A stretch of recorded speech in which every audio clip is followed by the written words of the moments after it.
Ok, então o nosso bate-papo de hoje é sobre planejamento para tratamento das doenças periodontais. Uma aula feita em colaboração minha com a professora Luciana Kozer. Colaboração, leia-se de parte muito maior dela do que minha. Antes da gente começar a falar sobre planejamento em periodontia propriamente dito, é importante que vocês tenham em mente o conceito e a importância de planejar. Planejar é indispensável para qualquer tipo de trabalho. Se você vai construir uma casa, você sabe que você tem que começar aplanando o terreno, depois fazendo a fundação, subindo as paredes. Se tiver uma laje, você faz a laje, ou simplesmente faz o telhado para depois terminar a parte de acabamento, pintura, azulejos e etc. Na odontologia, a mesma coisa. Um exame superficial já é suficiente para você saber que tem que fazer alguma restauração, alguma raspagem, alguma cirurgia. Só que esse exame superficial, além de poder deixar passar algumas situações desapercebidas, essa olhada superficial não é suficiente para determinar a melhor sequência para a execução daqueles procedimentos que você já sabe que você vai ter que executar. Então, o planejamento é justamente um processo, a deliberação de um processo que organiza as ações que você sabe que vai ter que tomar, buscando o quê? Alcançar o melhor resultado na menor quantidade de tempo possível e atingindo o teu objetivo. Seja ele construir uma casa bonita, funcional, duradoura, resistente, ou seja ele manter os dentes na boca do paciente saudáveis pelo máximo de tempo possível, preferencialmente por toda a vida. E o que vem a ser um plano de tratamento? Ora, o plano de tratamento nada mais é do que um objeto palpável oriundo do seu planejamento. O plano de tratamento é uma partitura, é uma bíblia, é a Constituição, é aquilo que, fruto do seu planejamento, vai te dar diretrizes e te orientar na condução do caso daquele paciente.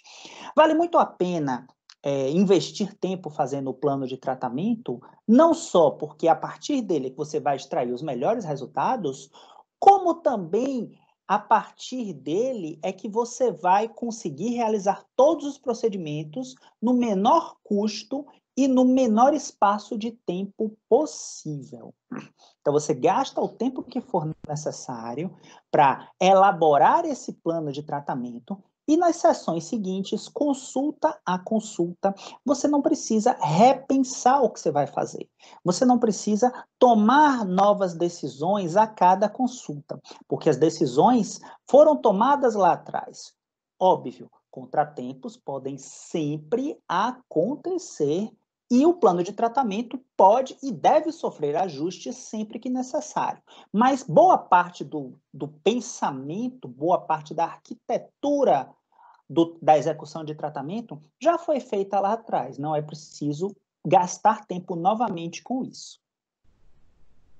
E o planejamento clínico envolve determinação do diagnóstico, é o ponto de partida, determinação do prognóstico, esses conceitos podem se confundir um pouco, mas a gente vai diferenciá-los, avaliação de risco, tanto o risco individual do paciente, como o risco de cada um dos dentes que ele tem na arcada, tudo isso norteado por características e necessidades individuais de cada um dos nossos pacientes.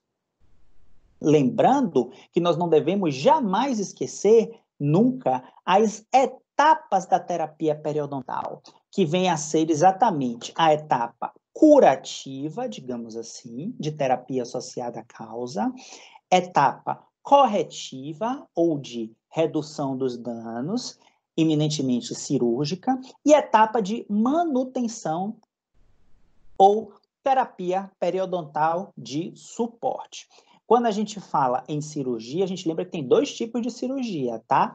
A cirurgia na etapa curativa, na etapa de terapia associada à causa, quando o tratamento não cirúrgico não é eficaz, por vezes podemos lançar mão do tratamento cirúrgico e para controle da doença, e controlada a doença, a gente faz alguns tipos de cirurgias corretivas, tá? Para redução das sequelas da doença. Então, nós temos cirurgias tanto aqui como aqui.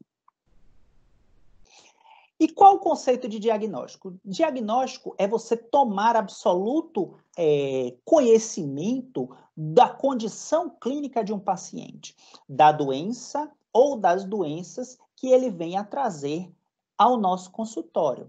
Tudo isso baseado numa boa anamnese, numa boa entrevista, num bom exame clínico e alicerçado pelos sinais e sintomas. Recapitulando, sinal é tudo aquilo que o profissional consegue perceber no exame. Exemplo, aumento de volume, vermelhidão, presença de cálculo, febre, por aí vai. Já sintoma são coisas que o profissional não consegue perceber. Ele precisa do relato do paciente. Exemplo, dor, desconforto, enjoo, prostração e etc. Tá bom? E o que é o prognóstico? O prognóstico é a previsão de como aquela doença, ou como aquele paciente, ou como aquele dente especificamente devem se comportar à medida que a doença evolui. Lembrando que prognóstico é diferente de progressão, tá? Prognóstico é como você espera que a doença progrida. Mas um determinado paciente, melhor dizendo, ele pode ter um prognóstico bom e uma progressão ruim por conta de não escovar os dentes direito, por exemplo, ou ele pode ter um prognóstico ruim e, milagrosamente, por algum motivo, vir a ter uma progressão razoável ou boa, tá bom? Temos que fazer essa diferenciação. E no equilíbrio entre a doença e a saúde, nessa balança, nesse caso, nós não queremos a balança equilibrada, não. Nós queremos a balança sempre desequilibrada, evidentemente, para o lado da saúde. Onde na doença a gente tem inflamação, todos os sinais clínicos da inflamação, eventualmente dor, presença de cálculo, sangramento. E na saúde a gente tem a ausência de sinais clínicos de inflamação, ausência de biofilme, de cálculo e por que não dizer, ausência de sangramento, evidentemente, e por que não dizer também uma boa estética aliado a tudo isso. E é claro que todas essas condições aqui, clinicamente, são nitidamente muito distintas umas das outras. É claro que qualquer um desses pacientes aqui pode, por exemplo, precisar de raspagem e alisamento radicular. Uns mais, outros menos. Porém, mesmo sem fazer o exame periodontal adequado, relembrando que esse exame ele é indispensável, imprescindível, não dá para abrir mão dele, mas mesmo sem realizá-lo, a gente consegue perceber que essas condições aqui são todas muito distintas. Esse paciente não tem a mesma doença desse, pelo menos não no mesmo estágio, nem desse, nem desse. E existem situações também que enganam. Esse paciente aqui, embora visualmente esteja muito melhor, visualmente esse paciente aqui esteja muito pior, não é? Diastema, recessão, movimentação patológica dos dentes. Esse aqui pode, no momento da fotografia, não ter bolsa, e esse aqui, visualmente perfeitinho, pode ter uma periodontite de rápida progressão e está cheio de bolsa, ainda que com pouco biofilme e praticamente sem recessão. De qualquer modo, precisamos ter em mente que todas essas entidades aqui são distintas entre si. E precisamos de um correto exame para diagnosticá-las corretamente. E o diagnóstico periodontal, ele deve primeiro determinar que tipo de doença está presente, o seu grau e o seu estágio, se for o caso, além de fornecer um entendimento do prognóstico associado àquele paciente especificamente. Lembrando que após o diagnóstico, a gente precisa lançar mão da classificação das doenças periodontais, temos uma classificação mais recente, publicada em 2018, classificação essa que vai servir não só para nós, como guia, para tomarmos decisões, como também um dos principais objetivos, uma das principais funções da classificação é servir de comunicação entre colegas diferentes, ao, por exemplo, referenciar um paciente. Então, é necessário fazer uma coleta sistemática de todos os dados possíveis.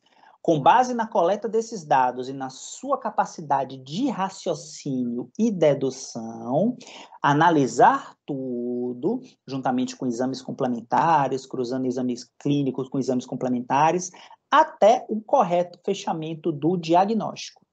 Na coleta sistemática dos dados, eu brinco que você precisa tentar, pelo menos, extrapolar aquelas perguntas do prontuário. Pergunte bastante. Faz de conta que é a sua namorada ou o seu namorado e você quer propositadamente pegar ele na mentira.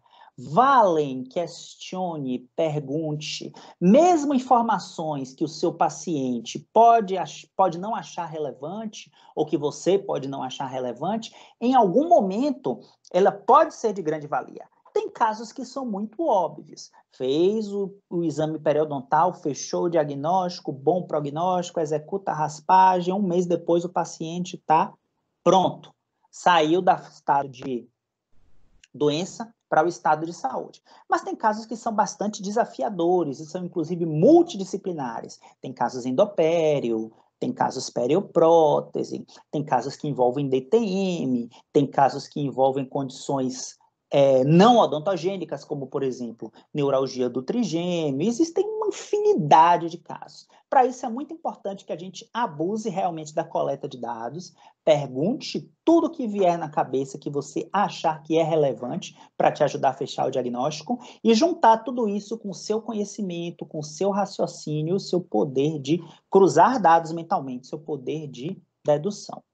Dedução, evidentemente, não no sentido de inventar coisas, tá? De criar, de fantasiar nada. Dedução no sentido de pensar fora da caixinha. E a partir de uma anamnese, um correto exame clínico e, eventualmente, de exames complementares, a gente vai chegar a um bom diagnóstico e, diagnosticando corretamente, a gente vai atingir um planejamento eficaz, o que vai nos levar a um tratamento bastante eficaz, um tratamento bastante assertivo. E é isso que a gente quer, seguir essa sequência aqui, ó, da anamnese, exame clínico, exames complementares, ao diagnóstico, planejamento, que é o tema de hoje, até o tratamento. O nosso objetivo é o tratamento, mas existem várias etapas que o precedem. Hoje estamos conversando sobre planejamento, mas em qualquer uma dessas etapas que você fale, o tratamento estará fadado a falhar, ou pelo menos terá uma chance muito maior de falhar. Caso você cometa equívocos no planejamento, ou no diagnóstico, ou no exame. Se quanto mais anterior a etapa que você cometer erro, maior a quantidade de erros suscetíveis, de erros sucederão, tá bom? Então, muito importante executar o exame periodontal completo, com todos os parâmetros clínicos periodontais.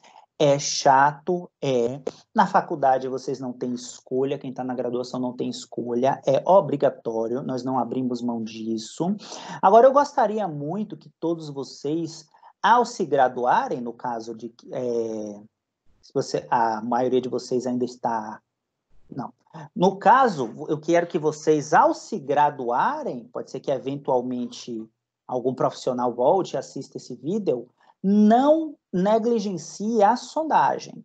Eu não espero de vocês, após a graduação, que peguem aquela folha e preencham o periograma completo com todos aqueles números. A não ser, é claro, que alguém queira seguir a carreira da periodontia, especialização em periodontia. Nesse caso, estarão obrigados. Fora isso, eu não espero mais o preenchimento de vocês ao terminarem a faculdade. Porém, eu gostaria e espero de vocês que continuem fazendo o exame periodontal, mesmo sem preencher.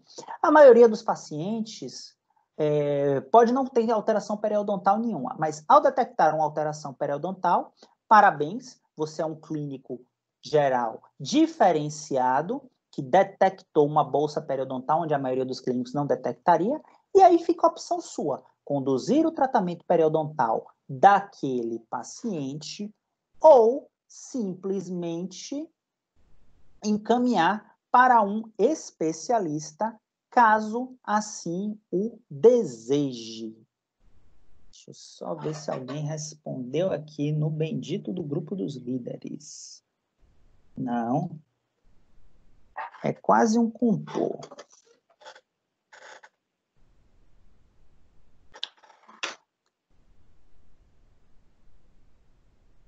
E prognóstico e risco são coisas um pouquinho diferentes. Qual a diferença? Prognóstico, eu já expliquei, é o como você espera que aquela doença progrida, embora a progressão propriamente dita possa diferir do prognóstico.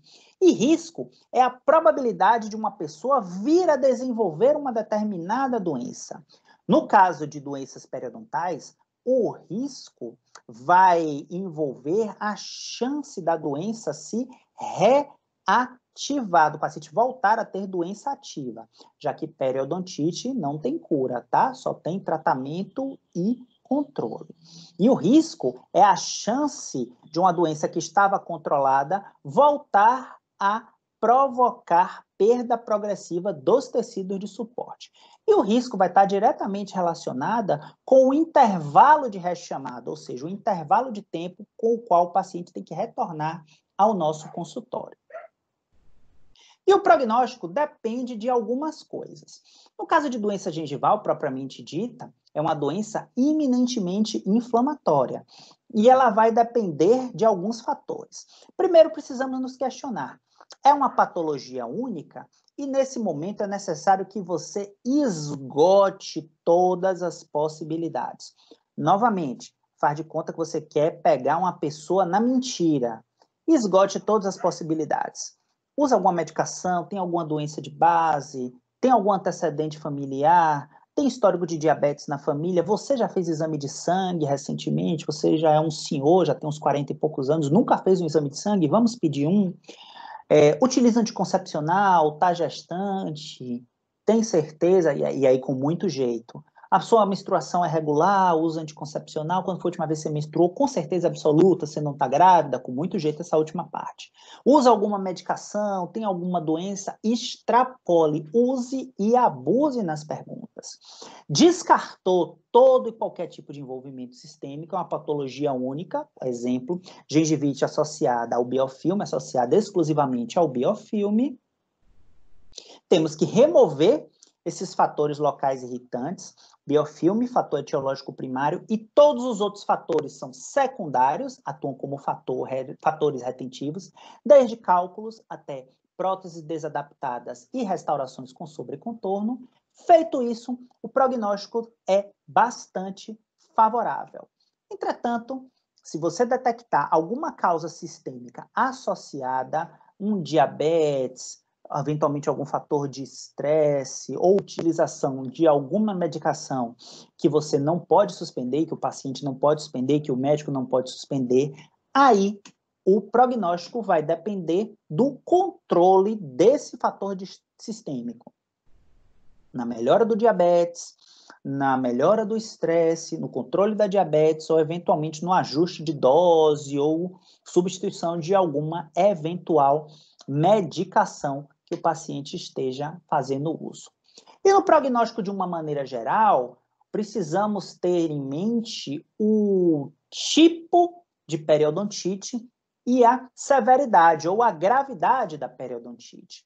E a gente tem periodontite de progressão lenta, progressão moderada e progressão rápida, graus A, B e C. Também temos periodontite tipo 1, tipo 2, tipo 3 e tipo 4. São entidades diferentes ou manifestações diferentes da mesma entidade. Tem severidades da doença, tem severidades diferentes da doença e precisam ser tratadas de maneira diferente. Além disso, precisamos prestar atenção em qualquer fator que possa interferir no prognóstico, desde idade, maloclusão, tabagismo, comprometimentos ou antecedentes sistêmicos, cooperação no controle de biofilme e o estado periodontal e a possibilidade de reabilitar. Esses fatores aqui, que eu estou circulando aqui agora com o laser, interferem diretamente na determinação do prognóstico. E dentes individualmente podem acarretarem. Dentes individualmente também precisam ser avaliados de maneira peculiar. Às vezes, o quadro geral do paciente, como um todo, é bom, mas ele tem um dente com prognóstico ruim. Por exemplo, acompanhe aqui o laser. Se um incisivo inferior tem um pouco de mobilidade, acaba tendo um trauma oclusal. E esse dente com mobilidade, com trauma oclusal, tem uma posição desfavorável e que vai favorecer o controle de biofilme. Esse dente com mobilidade numa posição difícil de higienizar, se ele tiver ausência de gengiva, ausência de mucosa ceratinizada, com biofilme, sem possibilidade de higiene, ele pode vir a ter uma bolsa periodontal. Então, pacientes que, por exemplo, têm um quadro totalmente estável e tem bolsa periodontal em um dente, ou eventualmente dois, olhe com carinho aqueles sítios. Pode ser que tenha algum fator local associado. Pode ser a simples ausência de mucosa ceratinizada. Embora tenha vários estudos, é importante falar isso, que dizem que a ausência de mucosa ceratinizada não determina a presença de doença, é importante que seja dito que esses estudos foram conduzidos em condições, a maioria deles, em que o paciente retornava periodicamente, a cada 15 dias, ao consultório para fazer controle de biofilme. Nesses casos, com controle rigorosíssimo de biofilme, a mucosa ceratinizada, de fato, não é determinante.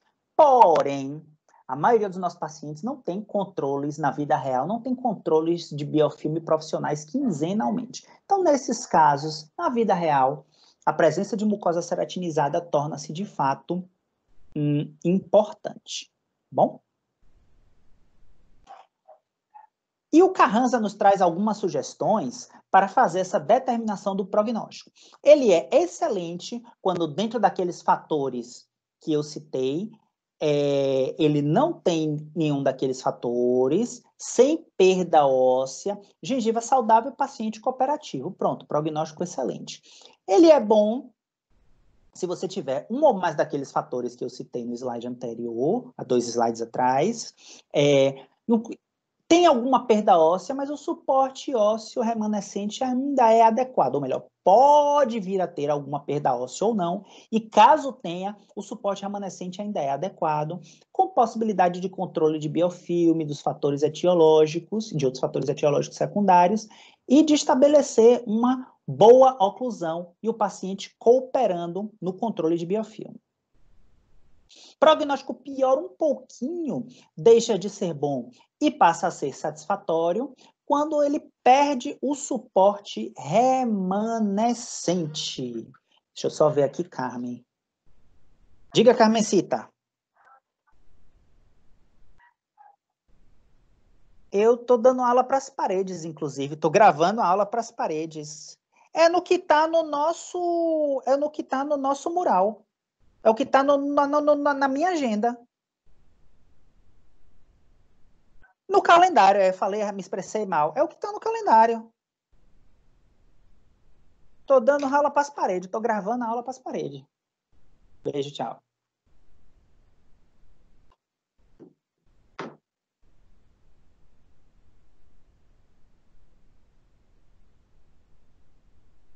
Agora alguns alunos vão entrar aí.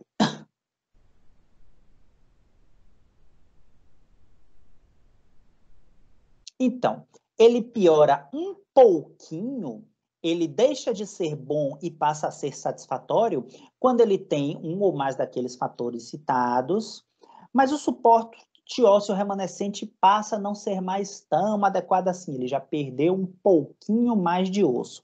Tem uma certa mobilidade, pode ter uma certa mobilidade, melhor dizendo, Furca grau 1, embora ele ainda seja cooperativo, ele ainda tem uma boa oclusão, consiga manter aqueles dentes numa posição estável e seja cooperativo no controle de biofilme, na sua própria higiene. Observem como a cooperação é importante. Ele passa a ser um prognóstico ruim quando é difícil, quando a cooperação do paciente é duvidosa, aliada à mobilidade, a uma perda óssea maior, de moderada a severa, lesão de Furca grau 1 já é um problema, já estava no prognóstico razoável, ou desculpa, no prognóstico satisfatório, já é um problema, mas é passível de controle. Lesão de Furca grau 2 já piora muito.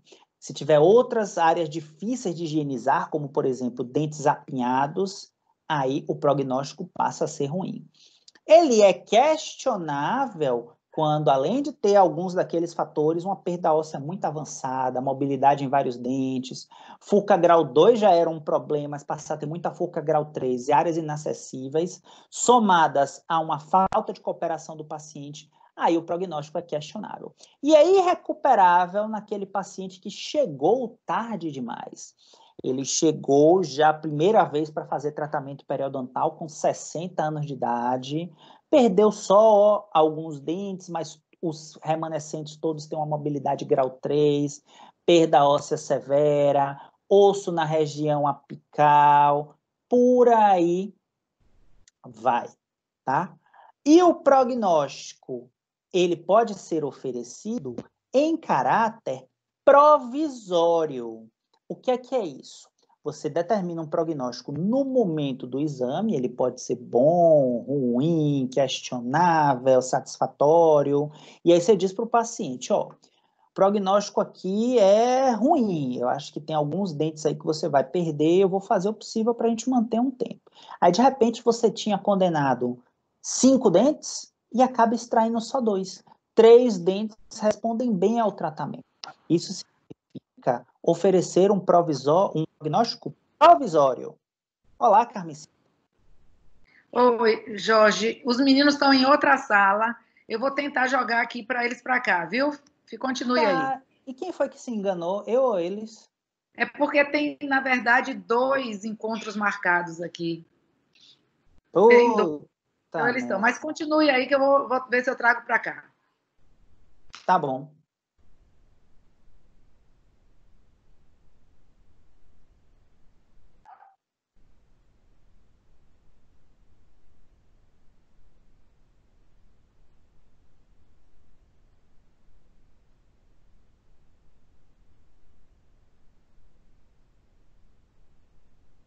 E para determinar o risco periodontal de um paciente, a gente tem o diagrama de Lang-Tonet, que nos ajuda muito porque vai nos permitir traçar um polígono de risco.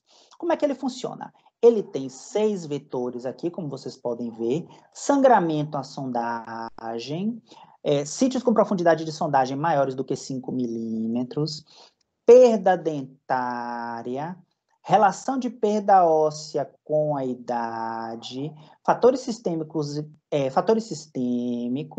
e fatores ambientais. Observe que dos 6 vetores, 5 deles têm graduações. Ó, por exemplo, sangramento à sondagem. Até 4 sítios que sangram, até 9 sítios que sangram, 16 sítios que sangram, 25 sítios que sangram. Perda dentária. Perdeu até 2 dentes, perdeu até 4 dentes, perdeu até 6 dentes e por aí vai. Os 5 vetores são escalonados ou graduados. Só tem um vetor que é dicotômico. Qual seria esse vetor dicotômico? Fatores sistêmicos e ambientais. Porque aí, ou você tem, ou você não tem. Um exemplo, o principal exemplo de fator sistêmico, ambiental não, desculpe. Fator sistêmico somente. Principal exemplo, diabetes.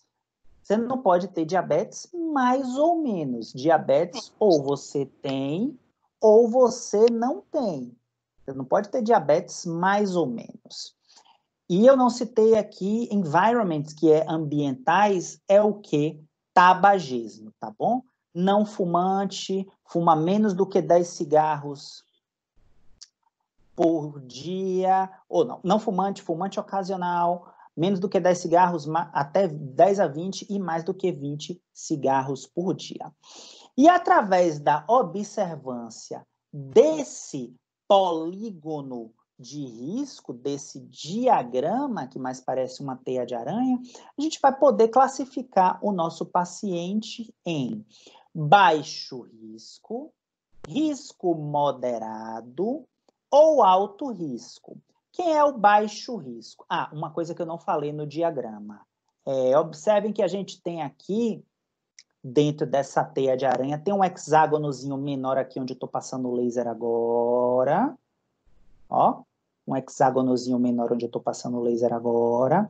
Um hexágonozinho intermediário, onde eu estou passando o laser. E o hexágono maior, que é o hexágono mais externo de todos, tá bom? E aí a gente tem a zona do baixo risco, no hexágono menor, a zona do médio risco, do hexágono intermediário, e a zona do alto risco, no hexágono mais externo de todos. E aí eu vou poder classificar o risco do meu paciente. De que forma? Vamos lá. Baixo risco é quando todos os parâmetros estão avaliados dentro da categoria do baixo, ou no máximo um parâmetro está ali no médio. O risco moderado é quando pelo menos 2 parâmetros estão no risco moderado e no máximo um parâmetro está no risco alto.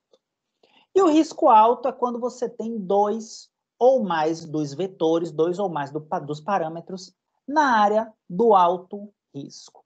Visualmente, fica muito mais fácil de compreender. Vamos lá. Olha um paciente de risco baixo aqui. Quem é esse paciente? É o paciente não fumante, é o paciente que tem no máximo 4, númerozinho 4 aqui, sítios com sangramento à sondagem, é um paciente que tem no máximo 2 sítios com profundidade de sondagem maior do que 5, é um paciente que perdeu no máximo 2 dentes, lembrando que perda dentária é um fator de risco a ser considerado, porque quanto mais dentes você perde, mais você sobrecarrega os dentes remanescentes, tá bom? É um paciente que perde no máximo 0,25 milímetros de osso por ano, e é um paciente não diabético e um paciente não fumante, como eu já falei. Como é que determina o fumo? Anamnese, entrevista. Como é que determina sangramento à sondagem, profundidade de sondagem maior do que 5 e perdas dentárias? Exame clínico. E como é que determina a perda óssea pela idade? Exame clínico também? Não, aí já é exame radiográfico. Normalmente utiliza-se radiografias interproximais, não é periapical, tá? Radiografias interproximais. E aí convenciona-se normalmente o primeiro molar superior. Não tem? Primeiro molar inferior. Não tem? Escolhe o outro lado. E aí vai, por convenção. E aí escolhe um dente, tira radiografias padronizadas, sempre com posicionador, e observa quanto de osso que ele perde por ano aproximadamente. Então, esse aqui está tudo no mais baixinho, todos os vetores dentro desse hexágonozinho menor, é um paciente de baixo risco, tá bom? Lembrando que se ele tivesse um fator aqui no médio, ele ainda seria baixo. Para ele ser médio, ele teria que ter 2 fatores, tá bom? Porém, se ele é diabético, essa pontinha aqui já vem para cá. Aí, automaticamente, ele passa a ser médio risco. Risco moderado é aquele paciente que tem pelo menos 2 dos vetores extrapolando esse hexágonozinho aqui do baixo risco. Ele tem pelo menos 2 dos vetores no hexágono do médio risco. Nesse exemplo que está aqui, é um paciente que tem mais do que 25 sítios que sangram, mais do que 6 dentes com profundidade acima de 5, ou acima de 5, exatamente. Um paciente que já perdeu 6 dentes e um paciente que perde 3/4 de milímetro por ano. De quebra, ainda fuma um cigarrinho de vez em quando. É o fumante ocasional. Esse aqui é o alto risco. É o paciente que é diabético, fuma ocasionalmente, tem mais do que 25 sítios sangrando, perdeu aqui 8 dentes, ou seja, ele tem mais do que 2, no caso aqui e aqui, extrapolando a área do médio risco, entrando na área do alto risco. Então, ele é um paciente de alto risco. Por que é que isso é importante, Jorge? Eu determinar o risco do meu paciente. É você determinar o intervalo de rechamadas. E não existe uma fórmula precisa, tá? Tem que ser visto caso a caso. Não existe, tipo, o paciente de alto risco vai voltar com 21 dias, o de médio risco vai voltar com 83 dias, o de baixo risco vai voltar com 143. Não existe nada nesse sentido. Porém, o de alto risco tem que retornar ao consultório com mais frequência. O de baixo risco, eu posso passar mais tempo sem ver aquele paciente. Não é engessado, mas normalmente os de alto risco, eu não quero ficar mais do que 60 dias sem ver. Alguns eu vejo com menos tempo, mas não mais do que 60 dias, os de alto risco, sendo que o meu objetivo é controlar pelo menos os vetores que podem ser controlados para eu baixar o risco dele. Os de médio risco, 3 meses, 4 meses. E os de baixo risco, 5, 6 meses. De novo, novamente, outra vez, não é engessado, tá? E nós precisamos, como já foi dito, fazer um correto e um cuidadoso, criterioso preenchimento de toda a anamnese, toda a ficha do paciente, preenchimento do odontograma, e no nosso caso, principalmente do periograma, ou periodontograma, como queira chamar, e, eventualmente, lançar mão de exames complementares, radiografias panorâmicas e radiografias periapicais. Na dúvida, sempre solicita. E assim, se habituem a fazer radiografias periódicas. O paciente veio até vocês, fez uma panorâmica aí há 2 anos atrás, a panorâmica está ok, o paciente no exame clínico não tem problemas, tudo bem, tranquilo. O paciente chega para você com 40 anos de idade, cheio de cárie, com algumas bolsas, pô, nunca fez uma panorâmica na vida? Vamos fazer. Não só para fazer acompanhamento periodontal e acompanhamento de cárie, embora a radiografia panorâmica não seja a melhor radiografia para ver nenhuma dessas coisas, dá para ter uma visão geral, mas também um paciente que nunca solicitou, solicitar essa panorâmica para ver se tem algum dente incluso, algum cisto odontogênico ou algo do gênero. Radiografias periapicais, muito importantes, exame corriqueiro, a gente pode fazer no consultório, na clínica escola, rapidamente, facilmente. Observem essa imagem aqui, é uma imagem radiográfica de uma perda óssea vertical, conhecida como triangulação, tá bom? Se o paciente tiver várias triangulações na boca, várias imagens dessa, de princípios de perda óssea vertical na boca, Luciana já deve ter conversado sobre triangulação, esfumaçamento, perda vertical e perda horizontal com vocês. O paciente tem várias na boca, é o típico paciente periodontal. Agora, se ele não tem nada na boca, não tem nenhuma imagem dessa, não tem nenhuma bolsa, só tem uma num lugar, procure fatores locais nesse lugar. Aqui, por exemplo, é possível, caso ele só tenha essa perda óssea na boca, é possível, por exemplo, que essa coroa aqui esteja gerando algum tipo de sobrecontorno esse que acumula biofilme que provoca perda óssea. Então, numa situação como essa, às vezes você mira no que vê e acerta no que não vê. Você quer olhar essa radiografia, desculpa, quer olhar essa coroa, quer olhar essa endodontia, se está satisfatória, e acaba vendo essa perda ósseazinha aqui. Então, muito importante, exames complementares.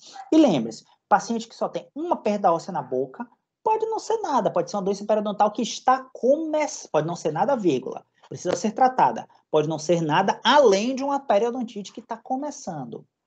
Mas se ele só tem um local da boca, é muito provável que aquele local esteja que aquela região tenha algum fator local que precisa ser tratado também. Aqui, nesse caso, se essa prótese estiver desadaptada, ela tem que ser substituída. Eu posso fazer a raspagem que for aqui, vai acumular biofilme novamente se a prótese estiver com algum degrau, com algum sobrecontorno.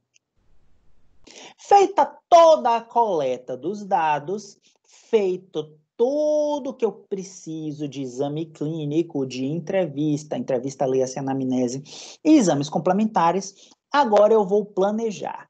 E é a partir desse planejamento que virá o sucesso ou o fracasso do meu tratamento. Esperamos sempre que venha o sucesso. E planejar é exatamente dar direcionamento naquelas ações que eu sei que eu tenho que executar. Eu examinei, eu sei que tem cárie, eu tenho que fazer restauração, tem necrose pulpar ou pulpite, eu tenho que fazer endodontia, tem cálculo bolsa, eu tenho que fazer raspagem, tudo isso. Mas em que sequência? Vamos fazer o plano de tratamento para descobrir. Lembrando que esse plano inclui, dentre outras coisas, decisão sobre a permanência ou não de determinadas unidades. Novamente, essas decisões podem ser temporárias. Olha, dona fulana, eu acho que tem 2 dentes aqui que a senhora vai perder. E aí implementa o tratamento e ela não perde nenhum dos 2. Ou o contrário. Olha, eu acho que os dentes têm um certo grau de perda óssea, mas eu acho que a senhora não perde nenhum. Passado um determinado tempo, a paciente não contribui, não escova, não controla biofilme direito e acaba perdendo 1 ou 2 dentes. Então, essa decisão nas consultas de manutenção, nas consultas de TPS, nas consultas de terapia periodontal de suporte. Quais técnicas eu vou utilizar? Eu vou fazer raspagem, eu vou fazer restauração, eu vou fazer cirurgia. Quais técnicas eu vou utilizar?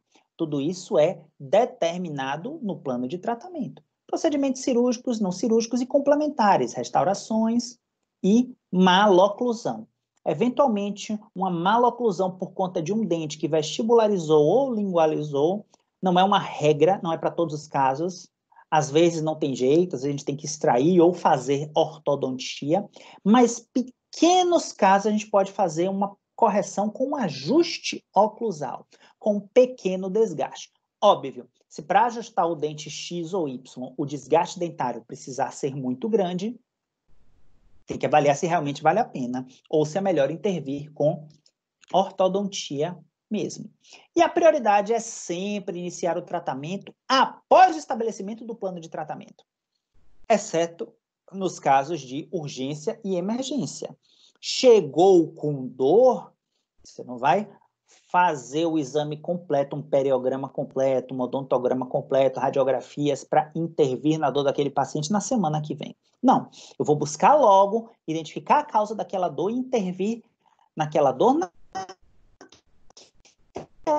logo na primeira sessão para tirar a dor do paciente. Então, removida a dor, sanadas as questões de urgência e emergência, aí sim eu volto para o exame para poder estabelecer o plano de tratamento. E a condição periodontal dos dentes mantidos é mais importante do que o número deles. Como tudo na vida, qualidade é melhor do que quantidade. Não adianta você ter 28 dentes na boca se 8 deles estão com mobilidade de grau 3 e sem osso nenhum.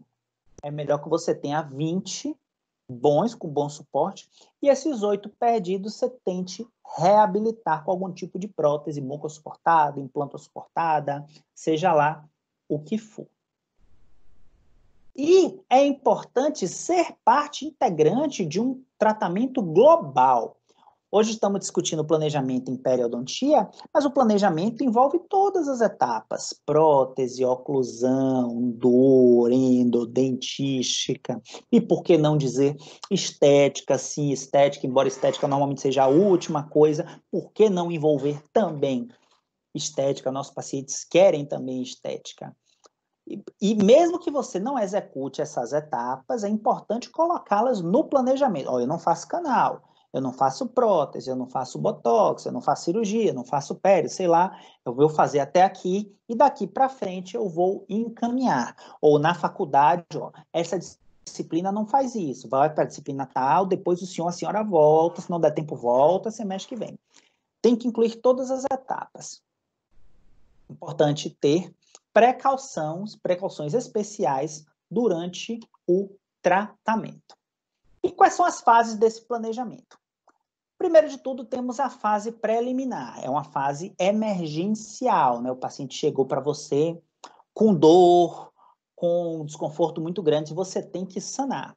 E a gente vai fazer, verificar se esse desconforto é dental, é periapical, é periodontal, é muscular, sim, tem pacientes que procuram o cirurgião dentista com dores na face de origem muscular, se é nervoso, se é articular, existem DTMs de origem articular, dentre outras. E a partir daí a gente vai fazer extrações de dentes que são irrecuperáveis, endodontias, drenagem de abscessos, seja lá o que for, e próteses provisórias. Prótese antes do tratamento periodontal, Jorge? Calma. Eu estou me referindo, por exemplo, a situações onde o paciente sofreu um traumatismo e avulsionou o incisivo central. E ele tem uma reunião, ou tem aula, ou tem um casamento na semana que vem. Você não pode deixar a prótese para fazer a última coisa. Você faz a prótese provisória daquele incisivo central que ele perdeu, depois examina, traça o plano de tratamento, conduz todo o tratamento para depois pensar numa prótese definitiva. Não estou falando em fazer PPR, nem fazer implante antes do tratamento periodontal, não. Não é isso, tá? Que fique bem claro. Vencida a fase preliminar, vamos para a fase 1 do tratamento, que é controle de biofilme. Dieta muito mais decisiva para cárie do que para periodontite, tá, gente? Dieta não é tão decisiva assim para periodontite. O que é decisivo para as doenças periodontais é controle de biofilme e raspagem. Raspagem, na verdade, é a base da periodontia. Correções de próteses ou restaurações, substituir ou readaptar restaurações ou próteses insatisfatórias. Terapia antimicrobiana local, irrigação de bolsas com clorexidina ou com PVPI.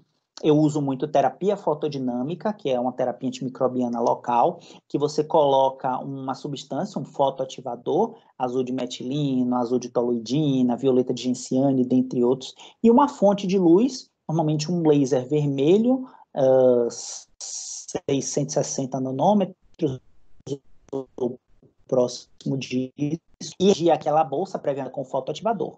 É uma terapia antimicrobiana. Ou terapias antimicrobianas sistêmicas, que é prescrever, de fato, algum antibiótico sistêmico. Pausa aqui agora. Nunca, jamais, em hipótese alguma, prescreva um antibiótico para tratar periodontite se não for associado à raspagem. Antibiótico terapia sistêmica para tratar periodontite é algo que usamos em poucos casos, na maioria dos casos não é usado, usamos em poucos casos, principalmente nas periodontites de progressão rápida e única e exclusivamente associada à raspagem. Não existe prescrever antibiótico para tratar periodontite sem associá-lo à raspagem, não existe exceção, pelo menos não no nosso entendimento. Você pode até prescrever antes, por exemplo, Hoje é segunda-feira, vamos marcar o início da nossa raspagem aqui para quarta-feira, mas você pode começar a tomar um antibiótico sistêmico, eu te examinei e julguei que o seu caso vai precisar, então pode começar a tomar um antibiótico hoje, segunda-feira, para a gente iniciar a raspagem daqui a 2 dias. Contudo, agendado. Não prescreve se você não agendou a raspagem ou se não iniciou a raspagem. Terapia oclusal, como nós já comentamos, podemos fazer pequenos desgastes dentários mesmo, pequenos ajustes seletivos em dentes que estão em trauma de oclusal ou interferência oclusal, em trauma de oclusão ou interferência oclusal, pequenos movimentos ortodônticos para colocar esses dentes em posições mais favoráveis e esplintagem. O que é esplintagem? Um dente com mobilidade grau 2 ou grau 3, você pode esplintá-lo nos dentes vizinhos para diminuir a mobilidade. Novamente, o dente para ser esplintado, ele precisa estar sob tratamento periodontal ou ter feito o tratamento periodontal. Porque se um dente tem mobilidade grau 2 ou 3 sem bolsa, tranquilo, ele não tem periodontite naquele momento. Pode esplintar e vamos ver se a mobilidade depois reduz quando eu tirar a minha esplintagem. Mas o dente com mobilidade grau 2 ou grau 3 com bolsa, você pode esplintar também, mas tem que implementar a terapia periodontal. Tem que fazer raspagem e reavaliar para ver se a sua raspagem realmente conseguiu paralisar o processo. O que você não pode é pegar um dente com bolsa, esplintar e esquecer. Ele não vai ter mais mobilidade porque ele está preso nos vizinhos, mas ele vai continuar perdendo osso progressivamente se você não tratar aquele dente. Então, você vai estar só mascarando o problema se não instituir o tratamento periodontal. Percebem que a raspagem é a base de tudo, é sempre raspagem mais alguma coisa, raspagem mais esplintagem, raspagem mais antibiótico terapia local, raspagem mais antibiótico terapia sistêmica, raspagem mais restauração, raspagem mais prótese, raspagem mais endo, raspagem mais cirurgia. Em periodontia, a raspagem é de fato a base de tudo. Tá? E temos algumas perguntas chaves no nosso planejamento, que deve ser o quê? Individualizado. Por onde eu devo começar a minha raspagem? A gente começa sempre pela raspagem, acredito que ninguém mais tenha dúvida disso. Por onde eu devo começar a raspagem? Pelo pior sextante. Quem é o pior sextante? Aquele que tem mais cálculo? Não necessariamente. O pior sextante é aquele que tem mais bolsas e ou bolsas mais profundas. Se nenhum dente tiver bolsa, se nenhum dente tiver bolsa, ou se todos os sextantes tiverem bolsa mais ou menos na mesma proporção, aí sim eu começo pelo que tem mais cálculo. Como eu vou saber se estou obtendo um bom resultado? Reavaliação. Período mínimo de 30 dias após a conclusão do tratamento periodontal. Mínimo de 30, tá? Tem gente que preconiza 45, 60. Em estudos científicos, 90 dias é o período de reavaliação. Mas, na clínica, mínimo de 30 dias. 30 dias já dá para fazer algum tipo de reavaliação. Então, é assim que eu sei que o meu tratamento foi bem efetivo. Quantas visitas serão necessárias? É bom passar essa estimativa para o paciente. O paciente sempre quer saber isso. Lógico, essa estimativa pode modificar, mas você pode passar para ele uma estimativa de 3 sessões, podendo variar aí de 2 até 4. Mas uma estimativa é sempre interessante. O que esperar dos pacientes com doença periodontal? Já vimos lá o prognóstico e pacientes diferentes terão prognósticos diferentes, baseados naqueles fatores de risco, que são fatores sistêmicos, dentes com mobilidade, lesão de Fourch, instabilidade oclusal, dentre outros. Aí eu vou determinar o prognóstico específico para cada um. Como devo conduzir pacientes com baixo controle de biofilme? Bom, esse é o grande desafio da clínica de periodontia. Normalmente eu brinco, senta e chora, né? Não, mas não é bem assim. A gente tem que realmente tentar conscientizar o paciente que ele precisa melhorar o seu controle de biofilme. Isso para mim é uma tarefa bem difícil, mais difícil do que fazer qualquer tipo de cirurgia. Porque a cirurgia é difícil, a primeira cirurgia, a segunda, a terceira, depois você vai pegando mão, vai melhorando. Porém, conscientizar um paciente com baixo controle de biofilme é bem difícil. Eu não gosto muito de ensinar em macromodelos, nem vídeo de internet, nem nada. Eu motivo o paciente escovando os dentes dele mesmo. Eu ponho minha luva, boto ele de frente para o espelho, dou escova na mão dele e digo escove. Aí eu vejo como é que ele está passando. Tome, passe o fio dental. Aí eu vejo como é que ele está fazendo. Aí depois você faz um reforço positivo, né? Massa dona fulana, massa seu fulano. Vou te dar algumas sugestões aí só para o senhor melhorar. E aí, peço a escova da mão dele, eu pego outro fio dental e eu passo fio dental nele. Eu escovo os dentes dele com ele olhando para o espelho. É uma maneira, é um método que tem funcionado bem para mim. E vocês podem se valer disso. A clínica escola de vocês tem escovódromo. Embora, infelizmente, eu só vejo os alunos no escovódromo tirando foto para postar em rede social, tá? Escovódromo é para motivar o paciente. Fase 2 é a fase cirúrgica, quando a sua raspagem, a sua tapa não cirúrgica não foi bem sucedida. Por vezes, a gente lança a mão da fase cirúrgica. Cirurgia de acesso para controle da periodontite, instalação de implante e por aí vai. Fase 3 é a fase restauradora. Prótese sobre implante, próteses bucco-suportadas, próteses dento-muco-suportadas, e está sempre reavaliando a resposta aos procedimentos restauradores que nós fizemos. Fase 4 é a fase de manutenção periodontal, é a fase de terapia periodontal de suporte. Tecnicamente é um assunto de ESAB 2, mas a gente vai passar noções aqui de terapia periodontal de suporte para vocês. E com base nisso, tem aqui uma arvorezinha de decisões. Se o paciente, no dia da reavaliação, mínimo de 30 dias depois, volta para você com adequado controle de biofilme, melhora nos parâmetros clínicos, não tem mais bolsa, não tem mais mobilidade, não tem mais sangramento, ótimo. Paciente está curado para todo sempre, liberado? Jamais, hipótese alguma. Lembre-se que doença periodontal não tem cura, ela tem controle. Então, se o paciente está escovando os dentes direitinho, controlando o biofilme bem, e melhorou os parâmetros clínicos, não tem mais bolsa, mobilidade, nem sangramento, ele entra em manutenção, ele entra em TPS. E com base em várias coisas, principalmente naquele diagrama de Lang, naquela teia de aranha, eu vou decidir juntamente com ele qual a data do próximo retorno dele, com quanto tempo eu o verei novamente. Situação 2. Paciente com adequado controle de biofilme, mas não melhorou os parâmetros clínicos, ou seja, ele está escovando direitinho, ele está fazendo a parte dele. Mas se ele tinha 10 bolsas, ele agora tem 5. 5 bolsas você não conseguiu negativar. Aí tem duas opções: raspar novamente ou implementar o tratamento cirúrgico, que é a chamada fase 2 do tratamento periodontal. A fase 1 é a raspagem, a não cirúrgica, e a fase 2 é o tratamento cirúrgico. O que é melhor, Jorge? Varia muito de profissional para profissional. Eu sempre tento raspar novamente uma segunda vez, porque eu tenho que admitir que eu sou um ser humano, não sou perfeito, posso ter deixado passar algum cálculo, algum biofilme em algum dente específico. Então, eu sempre tento raspar a segunda vez. Se não der certo, aí eu implemento o tratamento cirúrgico. Tem gente que raspa 2, 3, 4, 5, 10 vezes e só depois tenta a cirurgia. Tem gente que raspa uma vez e da segunda já parte para a cirurgia. Eu não vou nem no 8, nem no 80. E o terceiro aqui é o pior. Paciente com inadequado controle de biofilme. É o senta e chora. Ele não melhorou, não é porque a sua raspagem não foi efetiva. Ele não melhorou porque ele não está escovando os dentes corretamente, ele não está escovando direito. Esse paciente, você não pode lançar mão de tratamento cirúrgico nele, em hipótese alguma, nem que você queira. Imagina como é que vai ser.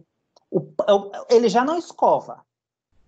Ele já não escova normalmente. Ele vai escovar com a boca cheia de ponto. Como vai ser o pós-operatório desse paciente? Como é que vai ser o reparo da ferida cirúrgica com a boca toda contaminada, cheia de biofilme supragengival? O pós-operatório vai ser péssimo. Então, esse paciente não tem jeito. Implementar um novo controle de placa e tentar conscientizá-lo para a importância do controle de biofilme, né, controle de placa ou controle de biofilme, e fazer nova raspagem, tudo de novo. Esse terceiro é o mais ingrato de todos. E na consulta de terapia periodontal de suporte, é aquele paciente que ele controlou, seja com cirúrgico, seja com não cirúrgico, seja com combinação de ambos, ele controlou. E aí você entrou em consenso com ele e ele vai voltar daqui a X meses, a depender do risco dele, né? Baixo risco, médio risco, alto risco. Alto risco volta com maior frequência, baixo risco volta com menor frequência, demora mais tempo para voltar. E ele volta certinho no dia combinado. O que é que você faz com ele naquele dia? Coleta o máximo de informações possíveis. Primeiro, outro exame periodontal completo, outro periograma com a data correta, e escreve lá que é um periograma de manutenção ou um periograma de TPS. Vamos avaliar novamente a higiene dele, ver se ele está higienizando direitinho, se ele está seguindo aquelas orientações que você passou para ele, porque às vezes relaxa, esquece, tem paciente que volta péssimo, relaxado, esquecido, tem paciente que não, que ele volta bem direitinho, bem controlado, acumulou pouquinho biofilme e segue as orientações super direitinho. Tem paciente que internaliza aquilo, que sabe que é para a vida toda, que ele vai ter que seguir aquilo enquanto ele viver, enquanto ele tiver dente, e tem uma boa resposta. E aí eu vou fazer remoção de biofilme, deplacagem, remoção de cálculo, tá, gente? Tradução equivocada, é cálculo. Se precisar, eu vou fazer uso de algum agente químico, mas na maioria das vezes, se ele estiver bem controlado, não precisa. Eliminar ou reduzir fatores de risco etiológicos novos ou persistentes, que seria um fator etiológico novo. A restauração estava íntegra, mas 6 meses depois, quando ele voltou, a restauração fraturou. Então, está retendo o biofilme, um fator etiológico novo. O que é um fator etiológico persistente? Aquela coroa que você pediu para ele trocar, aquela coroa metálica ou metalocerâmica, coroa total, você pediu para ele trocar, ele não trocou. Então, faz a troca, ou se você não fizer, encaminha para ele fazer a troca. Identificação e tratamento de áreas novas ou recorrentes. E aí, olha lá no último periograma quais eram os dentes que tinham. Você vai examinar tudo novamente, evidentemente, mas começa examinando aquelas áreas que tinham aquela bolsa mais profunda, aquelas áreas mais persistentes. É onde você começa reexaminando e retratando, caso seja necessário. Estabelece um novo intervalo da próxima consulta, informa, aconselha, fala sobre o estado, olha, o senhor está bem, o senhor está controlado, então o senhor deu uma relaxada, o senhor não está controlado, a gente vai ter que raspar a boca toda de novo, informa tudo, fala sobre qualquer eventual alteração do prognóstico que tenha ocorrido e sobre a necessidade de outro tratamento complementar que tenha surgido.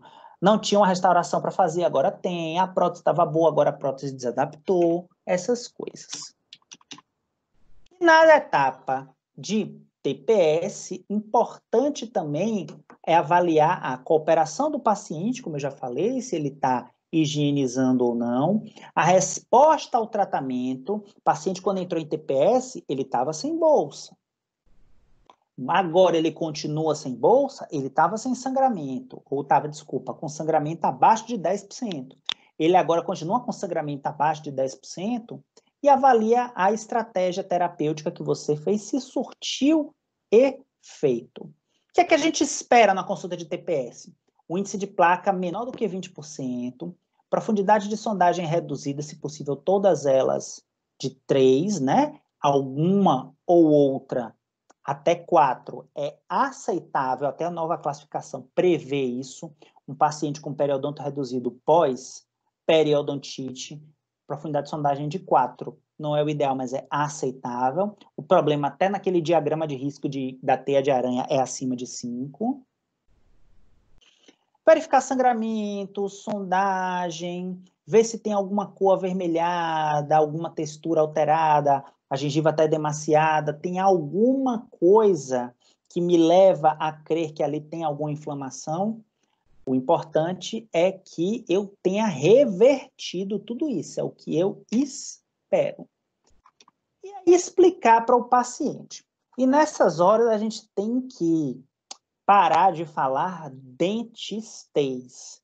É aquela linguagem que somente o dentista compreende. Claro, se o paciente for dentista também, for um outro dentista, ou eventualmente até um colega médico, enfermeiro, fisioterapeuta, biólogo, você pode arriscar um pouquinho de dentistês. Isso vai até te gerar uns pontinhos com pacientes. Poxa, aquele doutor te gerou uma segurança. Mas para a maioria dos pacientes não adianta falar dentistês. O que é dentistês? Dona Fulana, nós conseguimos aqui reverter em grande parte a migração apical do epitélio juncional das dentes da senhora, tá? E a gente conseguiu uma melhora dos suportes de inserção conjuntiva e de tecido ósseo na maioria dos dentes. Dessa forma, faz interessante que o processo inflamatório infeccioso respondeu bem ao sistema imunológico da senhora e a resposta biomodulada tendeu a uma estabilidade dos tecidos de suporte. Poxa, foi difícil até para vocês entenderem isso. Foi difícil para mim falar isso, imagine para vocês entenderem isso. Não dá para falar dentistez com o paciente. Seu fulano, olha, a gente está bem. Lembra que a gente tinha vários dentes com perda óssea e tal? A gente controlou. A perda óssea está aí, mas essa perda óssea não avançou, o que é muito bom. Porque a perda óssea a gente não tem como recuperar. Lembra que a gente conversou que o osso perdido não voltava? Né, que fazer um enxerto, mas a gente chegou à conclusão que nesse caso o enxerto não valia tanta pena, lembra disso? Pronto. O importante é que a gente está conseguindo controlar a perda óssea e que esses dentes do senhor vão ficar na boca por muito tempo. Tá me preocupando muito aqueles dentes de cima do lado esquerdo, seu João. Eu sei que o senhor não é canhoto, mas aquela parte de trás, lá do lado esquerdo, nos dentes de cima, o senhor não está escovando direito. Eu anotei aqui no prontuário, é sempre onde tinha a perda óssea maior e é sempre onde o senhor junta mais sujeira, mais bactéria. E é por isso, seu João, tem que escovar bem a boca inteira, mas esses dentes de cima, o senhor precisa melhorar muito, esses dentes de cima do lado esquerdo, aquela parte lá atrás, o senhor tem que melhorar muito, senão vai acabar perdendo esse dente que a gente fez uma cirurgia. E aquela coroa naquele dente de baixo, aquele bloco, entre aspas, eu já pedi para o senhor trocar. Vamos trocar logo isso para não estar perdendo esse dente? Viram a diferença, crianças? Dentistez e uma linguagem acessível ao paciente. A gente tem que ser bem específico no diagnóstico. Modular a linguagem, né? Um paciente que tem segundo grau, a linguagem é uma. Um paciente que tem nível superior, a linguagem é outra. Um paciente dentista, aí a linguagem é outra. Aí eu posso falar dentistez. Bom? E comenta sempre sobre o perfil do tratamento periodontal, que é corresponsável, né? A gente faz a nossa parte e o paciente faz a parte dele. E para finalizar aqui com uma frase do grande mestre Leonardo da Vinci, aprender é a única coisa que a mente nunca se cansa, nunca tem medo e nunca se arrepende. Tá bom? Espero que vocês tenham gostado. Na próxima aí, com certeza, vai ter mais.